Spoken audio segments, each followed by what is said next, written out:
Chers auditeurs, dans ce nouvel épisode, nous allons parler de reprendre un studio d'animation et des leviers pour transformer une opportunité en croissance durable. Le secteur est en croissance et voit une consolidation européenne, avec des acteurs globaux et européens qui renforcent leur présence. Pour un repreneur, l'opportunité porte sur des studios avec une IP solide et une infrastructure technique modernisable, tout en gérant les dépendances vis-à-vis des grands donneurs d'ordre comme Netflix ou Disney ⁇ Au cœur de la démarche se trouvent quatre axes d'audit: pipeline de projets signés, droit IP, situation financière et exposition contractuelle. L'objectif est un EBITDA sur chiffre d'affaires visé entre 10 et 15 qui guide le montage financier incluant LBO, earn-outs et crédit vendeur. En France, BPI et France 2030 peuvent compléter les fonds via subventions et avances remboursables. Comptez 3 à 6 mois pour sécuriser le financement. La négociation et le closing exigent une attention sur la garantie d'actifs et passifs, la gouvernance post-rachat et le transfert des droits IP. Les closings durent généralement 2 à 4 mois et les risques classiques incluent la surévaluation des IP non exploitées et l'insuffisante analyse des recettes internationales futures.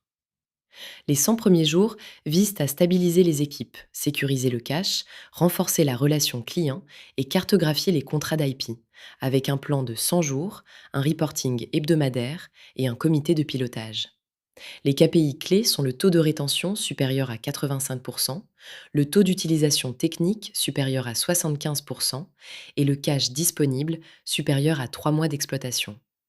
Les actions concrètes incluent une communication post-rachat claire, un audit technique du pipeline numérique, la renégociation des contrats et un plan d'investissement court terme, équipement, serveurs, licences.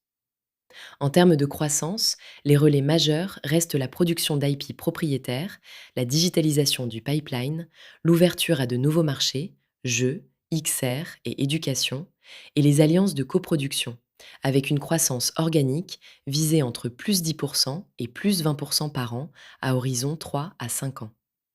Les scénarios prospectifs évoquent l'IA générative et les cadres européens de régulation. Les menaces clés restent la dépendance aux plateformes, l'inflation des coûts et la fuite des talents, avec des mesures de mitigation associées. Enfin, les axes de travail prioritaires pour le repreneur proposent de moderniser le pipeline, sécuriser le portefeuille client et IP, structurer le management et envisager une stratégie M&A complémentaire. À horizon 2029 à 2031, la valeur du secteur se déplacera vers les acteurs capables de conjuguer maîtrise technique, IP solide et accès international. Les repreneurs qui construiront des plateformes intégrées et investiront dans la modernisation numérique tireront parti d'une demande mondiale soutenue. Partagez cet épisode, abonnez-vous et contactez-nous pour échanger sur vos projets.